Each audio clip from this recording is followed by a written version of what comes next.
And Debbie, before you start, I know that there were some people that came in who did not get a piece of paper. Oops.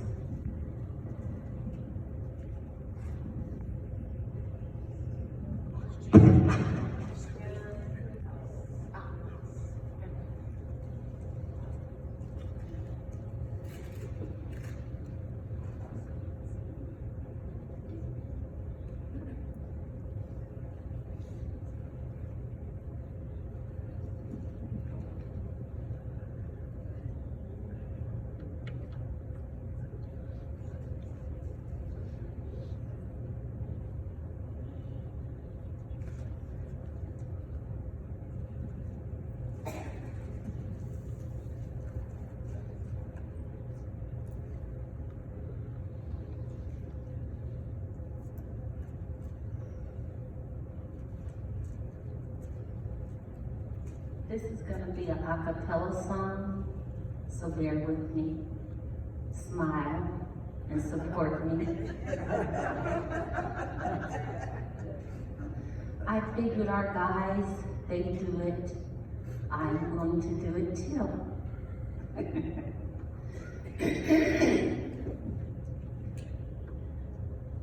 When you need something to lift your spirit, look to the Lord. The Lord will give you joy in your life.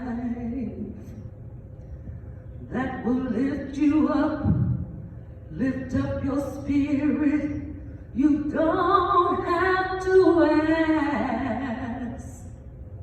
You just have to receive the gifts that's being given. The Lord gives us joy, joy, joy. Such wonderful joy. Ooh, joy, joy, joy. The gifts that's being given to each and everyone is wonderful joy. Sometimes life can seem to hold you down from things you may want to do. You look to the Lord to help you work it out. And this is what the Lord can do. Ooh, the Lord will bring the light of joy into your heart so you can smile and do all you love to do. Yes, you can. You don't have to ask. You just have to receive the gifts that are being given. The Lord gives us joy, joy, joy, joy, joy, joy. The gifts that's being given to each and every one is wonderful. Yes, wonderful, wonderful joy.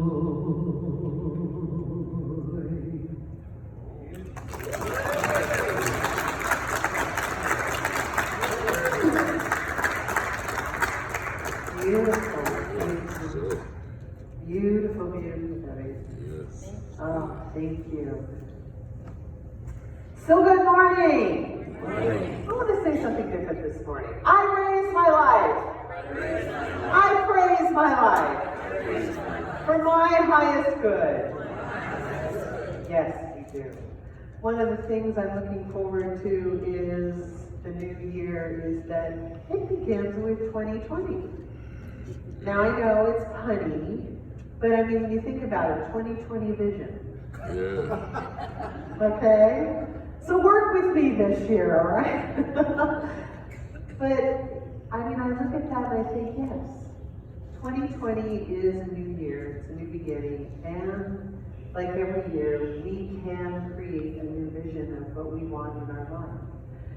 It actually doesn't really have to be the very first day of the first year. It can be every single day. We can begin with a different vision. If it's something that's not working for us, we can say, you know, it's not working so well for me. Maybe I should rearrange things and look at maybe the perspective differently, or maybe release it and let go. No, I can't do that. Release and let go. But I've had it so long, it's become like a really good friend. You know, how am I supposed to let this thing go? It's been a part of me. It's part of my belief system. It's how I operate in the world. What would my life look like if I did something different? Imagine the possibilities. Ernest Holmes in The Science of Mind, what we teach is all mental.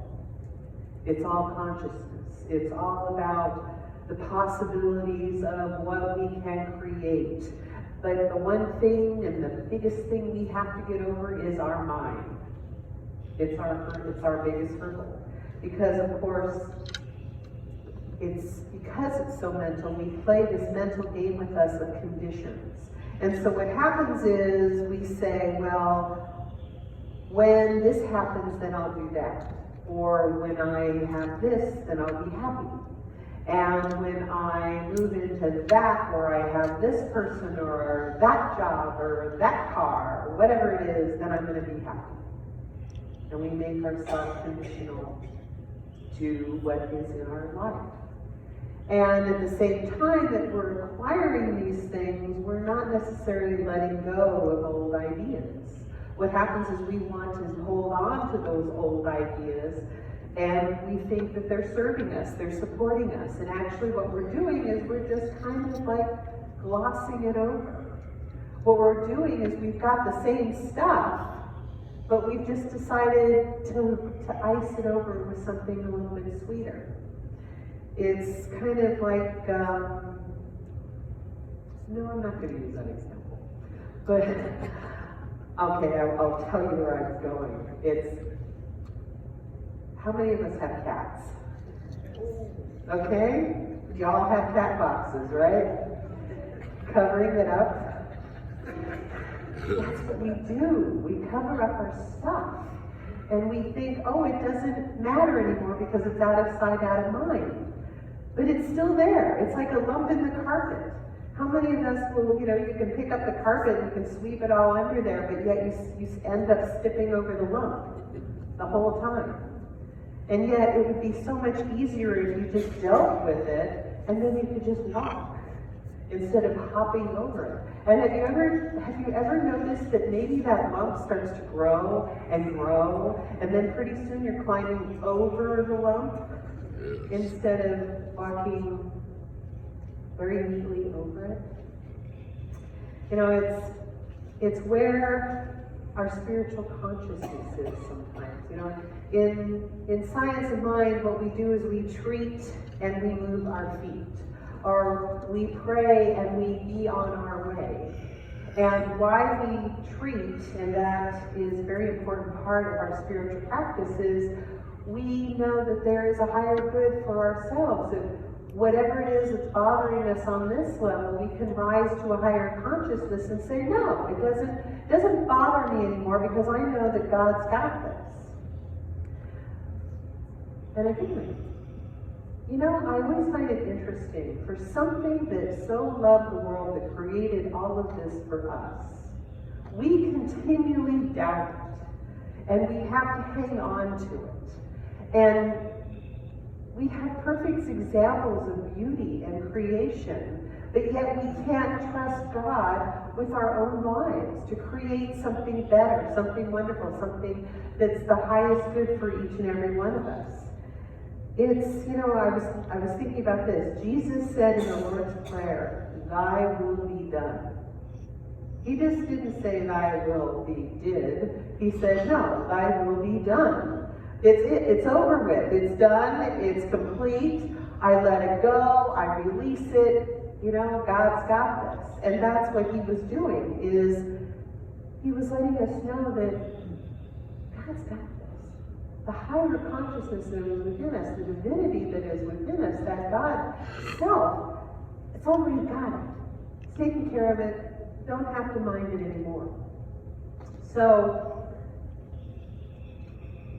when we have questions about how do we let go of it and let actually God, are we supposed to, we supposed to questions like, well, okay, now that I'm releasing it, sort of, shall I treat or pray and affirm?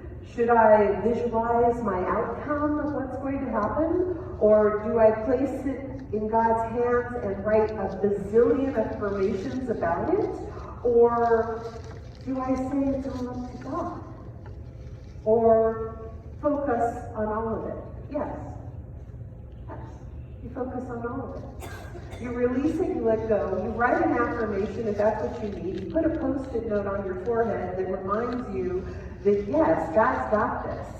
I even, as a minister, have a little magnet on my refrigerator that says let go and let God, because I still need that reminder.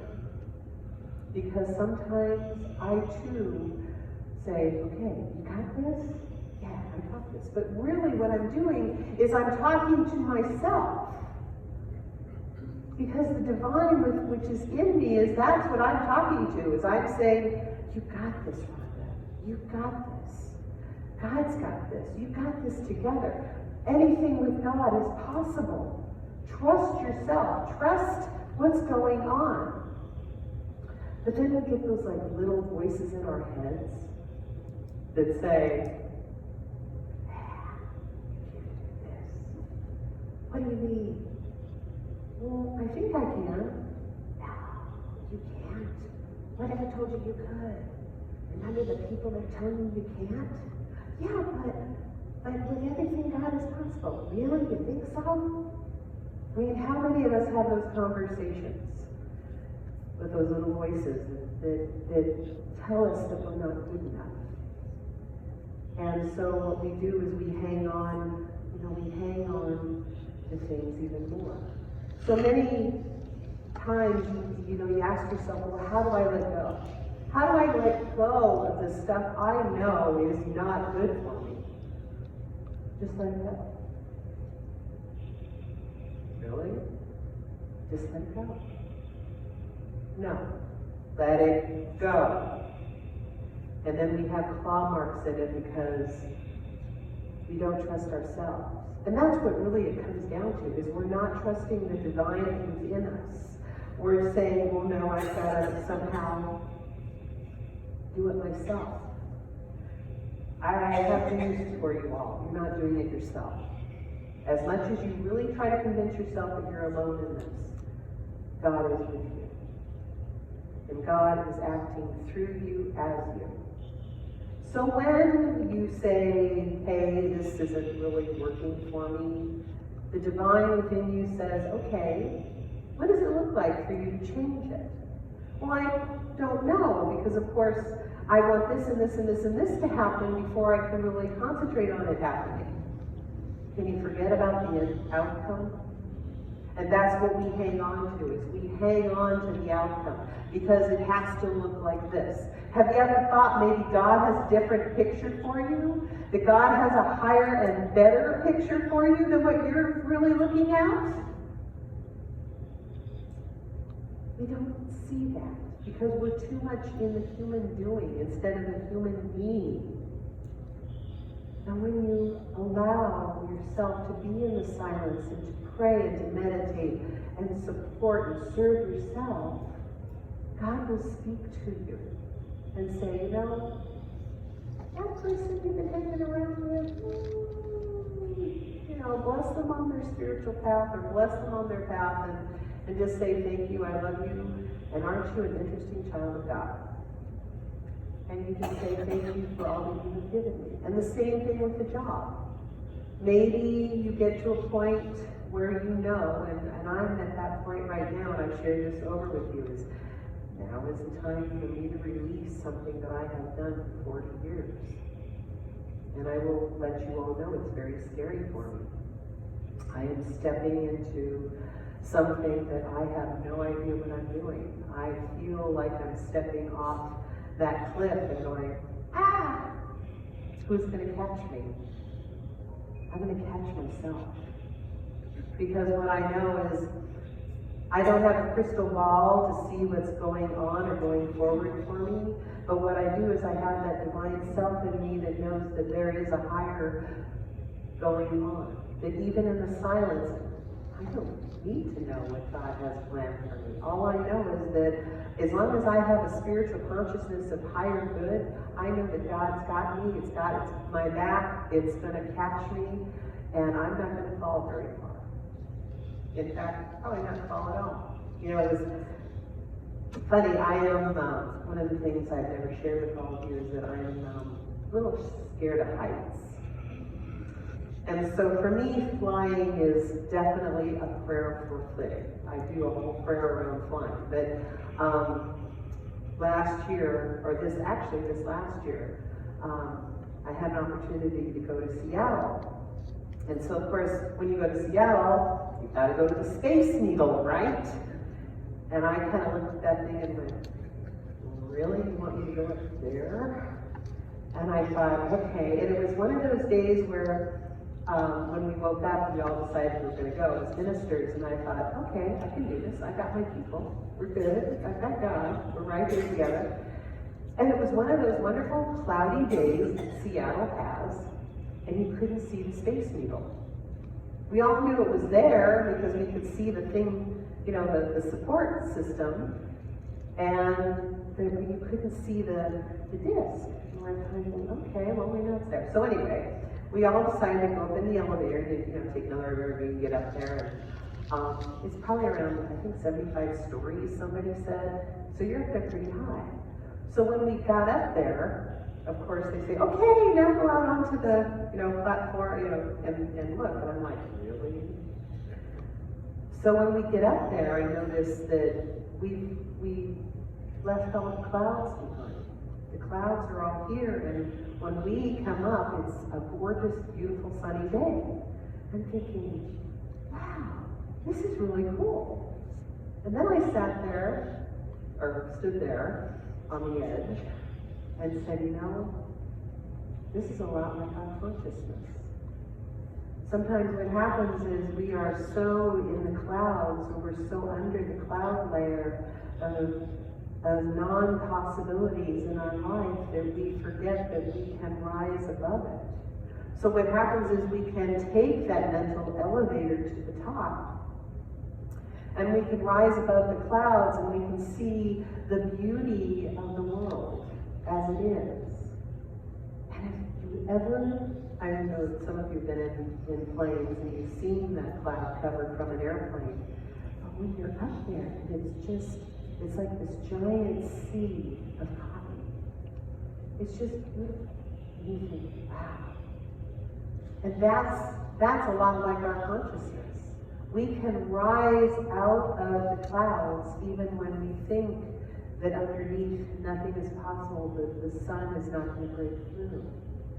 But what happens is we have to get out of our conditions, out of our beliefs. And we have to know that God is right there for us.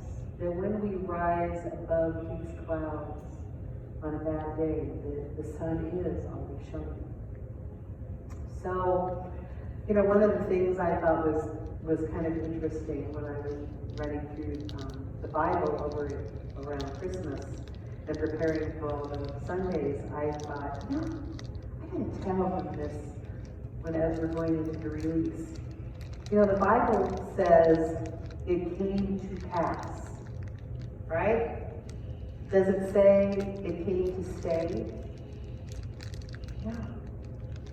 So the Bible, and I'm sure other books of other faith traditions, are telling us everything is going to evolve. Everything is going to go away.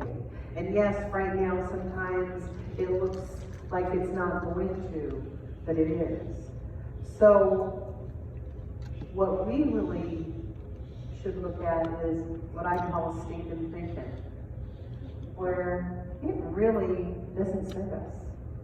It doesn't support us. It's thinking that clouds what we really are here to do, which is be an amazing part of this divine world. Let our light shine. You know, Jesus said, be of good cheer. I have overcome the world. So he didn't need to have things and deal with the problems all the time. What he dealt with problems all the time. And a lot of people think, well, no, he didn't. He had the world, by the tail. He knew exactly what to do all the time. But if you look at it throughout the stories in the New Testament, he had people hanging on his clothes. He had, lepers wanting to be healed. He had people he was saving from pools because they wouldn't get in after 30 years. I mean, the man had a lot to do. And yet what he constantly did was show us how to let go of things. Especially about the man at Bethesda with the pool. He was sitting by the pool for 30 some odd years, and he made him an excuse all the time of why he couldn't get healed. And finally Jesus said, pick up your daily mat and walk.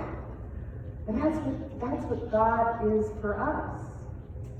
God is constantly saying, pick up your day mat and walk, which means get rid of the clouds out of your head and start walking towards your highest good. That's what we need to do, is release and let go. All the divine teachers had things that they had to release. I mean, you had Jesus the Christ, he had to release a bunch of stuff, and then you had Buddha and Krishna and Muhammad and Moses and all of them. Each of them had something to deal with. I mean, look at Moses. He was directionally challenged. I mean, he spent 40 years wandering in the desert, but yet where he needed to be was just a few hundred feet away across the valley. And he was going to get to the promised land.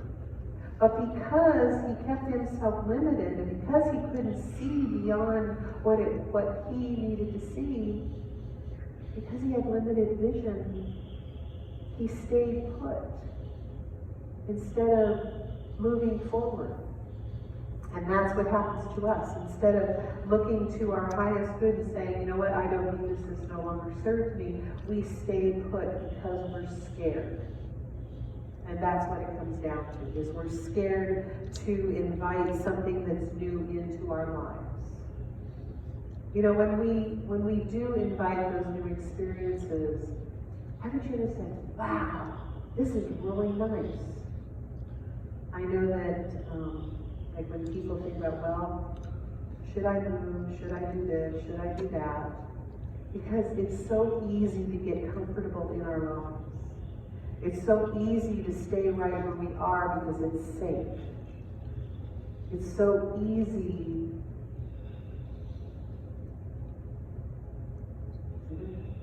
It's just easy. Because what happens is we don't want to evolve sometimes. We don't want to grow because it might be painful. Oh, heavens forbid we want to have an experience of pain. And yet it's not painful. It's actually a growth spurt. It's something for us to evolve.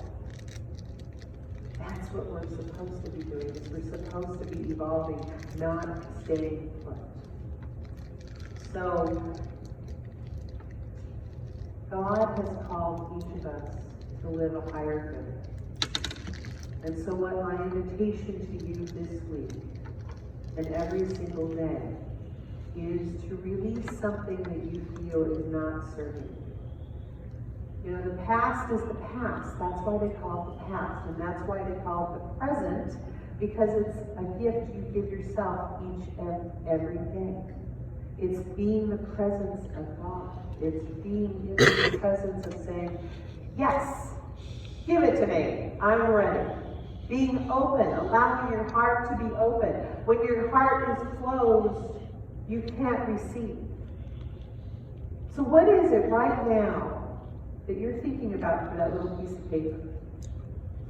What is it that you really want to release? And I mean really want to release.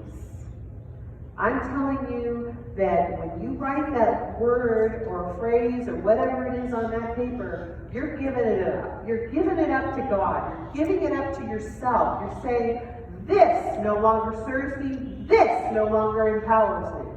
That I claim the divinity that is mine. That divine consciousness is right here, right now, knowing that God works through me, as me. And I know from this day forward that it continues to explode, to continue to expand. Because that's all I can do, because that divine consciousness is within me. And that's what God does, is it creates. It creates all of this. And we are that divine idea. So, when you think about it, God started out with a big blue marble with lots of water. And then man came along, and the idea was to not only populate this planet, but to create buildings, create light, create music, whatever it is, we are creating. So create something wonderful, which is already within you, and you are that wonderful. So, time's up.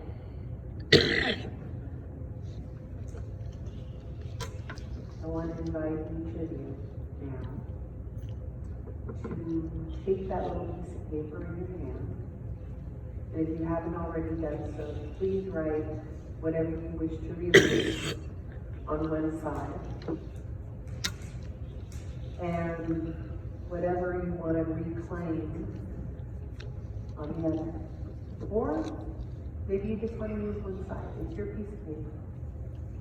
But what I invite you each to do now is to know that when Ernest Holmes said, the will of God is everything that supports greater love, greater peace, greater life, and does not hurt you. We are each divine. And so what I know for each one of you in that divine love is that you are creating something amazing within yourself that is wanting to be birthed. And so I invite each of you, when you feel called, to please come up and place your piece of paper in the bowl, and we will begin our birthing bowl ritual. And when you all have done so, then I will light the fire.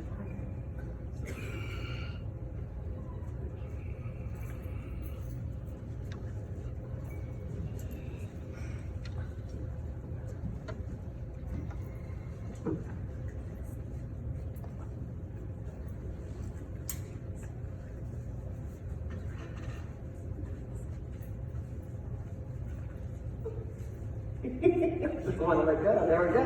See, just want to let go.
just these few moments. As we say today, I release, but I don't want it. I let it go and I let God do the work in a sacred experience. In this, I am healed and renewed. I open my heart to God and I am blessed with peace, joy, and harmony. I allow divine that God intended to do the work through me, as me. And so we light this fire, knowing that we release, we let go, and we allow God to do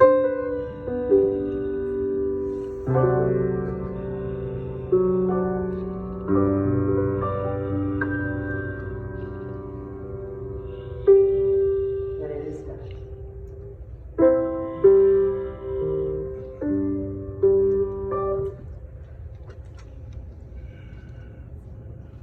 And so as we join together in consciousness, I ask that we turn within.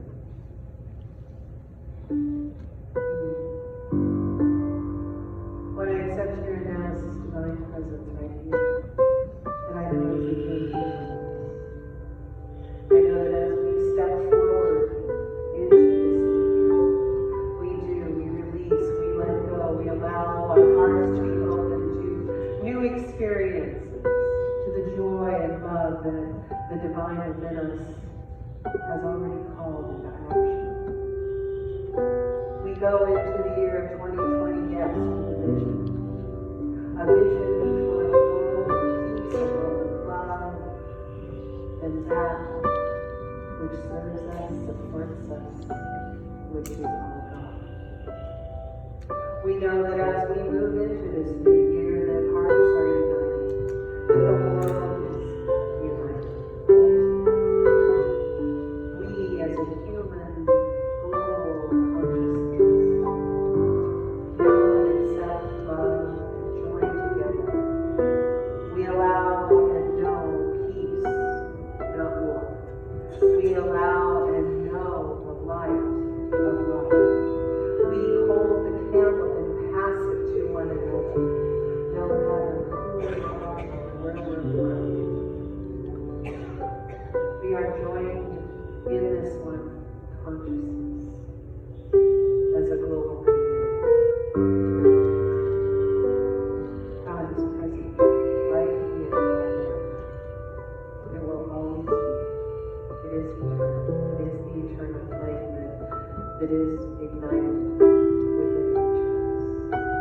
I know that whatever we have released today is released, and that something amazing fills us. I know that God is ready, and God is now. As we are here today, but I just say thank you, Father God, for all of this and so much more that is happening within us and within us, knowing that we are and we are loved.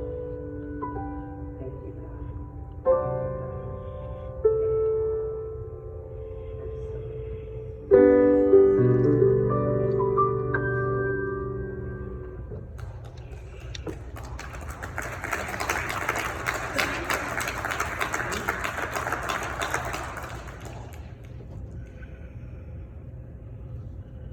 I'm so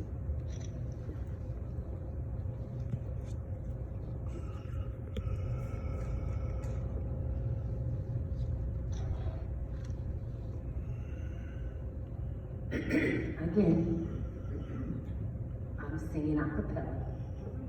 I need your love and smiles and support.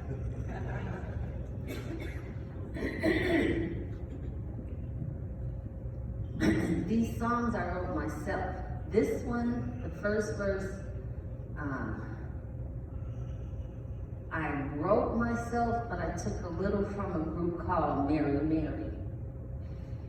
It's a little more upbeat.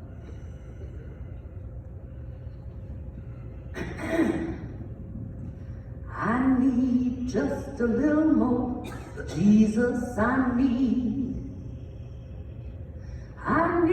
just a little more Jesus.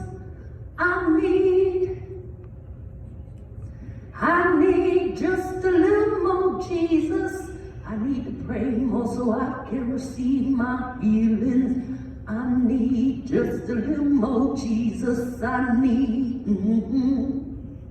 Do you need just a little more Jesus? Do you need just a little more Jesus? Do you need? Do you need just a little more Jesus? Do you need? Do you need just a little more Jesus? Do you need? You need just a little more Jesus to meditate more and receive more blessings. Do you need just a little more Jesus? Do you need? Listen. The Lord said you are filled with true spirit.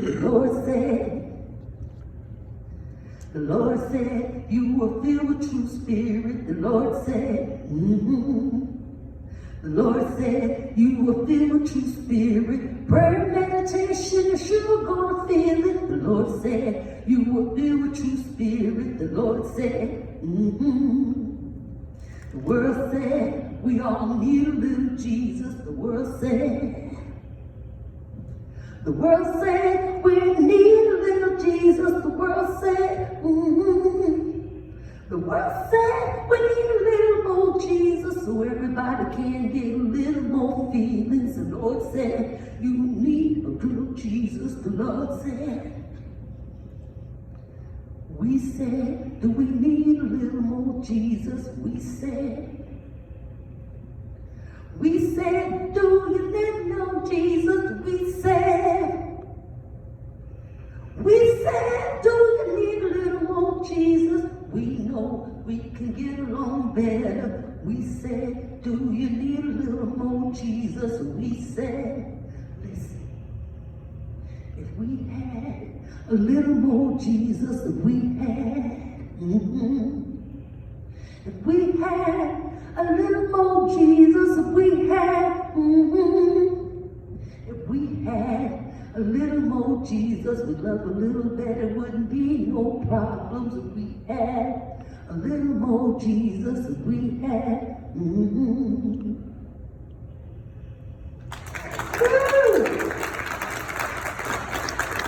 Beautiful. Thank you.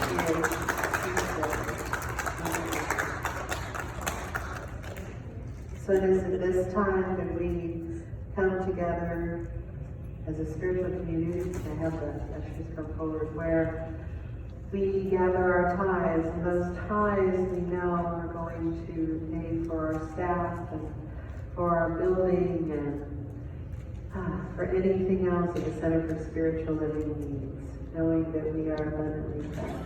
And as we place our tithes over our hearts, we say this together as a community.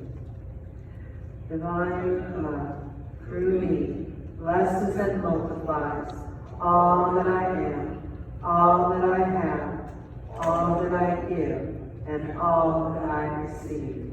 I am prosperous now.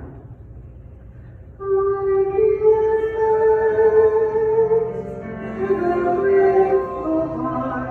I give thanks with a wonder. I give thanks for the abundance that is flowing in our lives. I give thanks for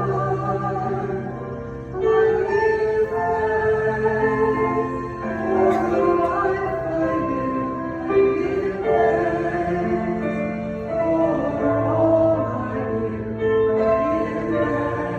give thanks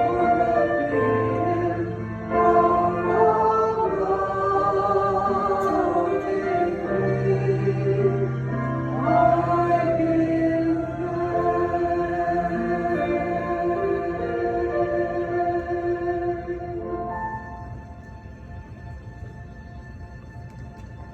And if you have any of those pink pieces of paper, which I forgot to tell you all about, please, yes.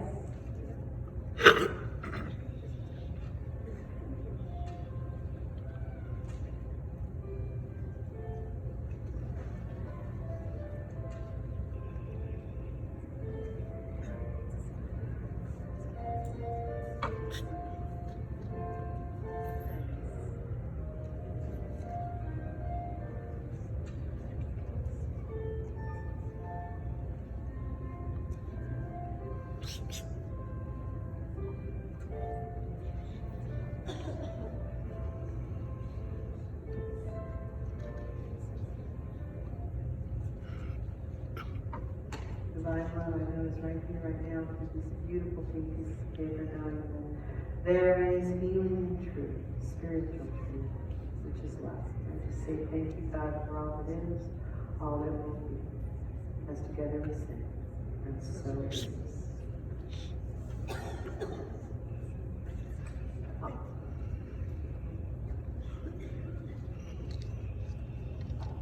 Here's what we have for the coming week here. Silent meditation is Wednesday at 11:30. This is a short but calming meditation that takes no more than 15 minutes out of your day. Love to have you join us. The men's group meets the second Friday of each month at 8:30 a.m. at Polly's Restaurant. The next meeting is January 10th. Sign up outside the bookstore with your phone number and we will call to remind you or answer any questions you may have. Are you a bridge player? Want to learn? Dr. Jeannie invites you to start up a group to play bridge. There is a sign-up sheet outside the bookstore. Be sure to mark it if you are experienced or not. And date will be January 11th. Date, time, and will be announced. This is not January, just sign up and show pick it up. The new meditation is early this morning, in the morning, not this morning, but December 31st, that will be Tuesday, right, at 4 a.m. Following meditation will be a breakfast prepared by Reverend Rhonda and the Wake Up group. And believe me, I want you to be there at 4 a.m. I want you to be there at 4 a.m. Just to feel that wonderful feeling. And you'll wake up for sure. Give Tai Chi a chance this winter. Talk with Sifu Ford or myself if you have any questions. And don't miss the great Kung Fu program here January 11th. That's the 11th at 3 p.m. This is a big event, so if you can assist Sifu Ford with it, you would truly appreciate it. All proceeds will be going to the church. Sign up outside the bookstore. See any flyers, they're all there for you to look at. Good, really good listening to a good program. The other thing is the Science of Mind book has something new for you this time. God's got this, and it's the story, the primary story, is about Alex Trebek and his wonderful Jeopardy program, game show that went on for so long. His fight with cancer, his spiritual journey. Thank you, Shannon. And with that, have a wonderful week. Yes. Yeah, Alex and Jean, they go to the North Hollywood Church with Dr. Mark Vieira, I do believe. That's it. I apologize for the cold. We're working on, we didn't realize that the heaters, I upped it up to almost 90 degrees. So we will definitely look into that this week. Either that or we're going to start building snowmen. I don't know which one. But no, I get it and I apologize. Yes, the 31st is Tuesday morning. Be there or be square. Rod and Renee and myself are serving breakfast at 5 o'clock right after the meditation. And we plan on, we're gonna. So is Anna. So is Anna. Oh, Anna, you're not. No, Come in your jammies. Come in your jammies. I've already told everybody, do not expect the war paint on or the curls in the hair. It'll be pretty much just jammies or lounge wear and a ponytail. So that's what we're going to do. And what we're hoping to do is invite everybody to breakfast that feels called to come from 5 to 10. We're going to have eggs and bacon and all kinds of good stuff and orange juice and just, you know what, and a good time. Just starting out as a spiritual family, and I'm really looking forward to being with all of you that feel called to be here from 5 to 10. And that's it doesn't mean you have to show up at 5 o'clock. You have from 5 to 10 to have a revolving breakfast. So I'm just very grateful for this opportunity to change a little bit of a tradition. We usually go to Denny's, but this year we're gonna have breakfast here. So I'm very excited about all of that. So let's rise up. What? You can bring your pillow. Yeah, bring your pillow. You're making your eggs to order, you can take a look. All right, there you go. That's what Renee said. She said you can bring your pillow and your blankie and then wait for your breakfast and we'll serve it. But let's join hands across the aisle and sing our way out.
Say with me.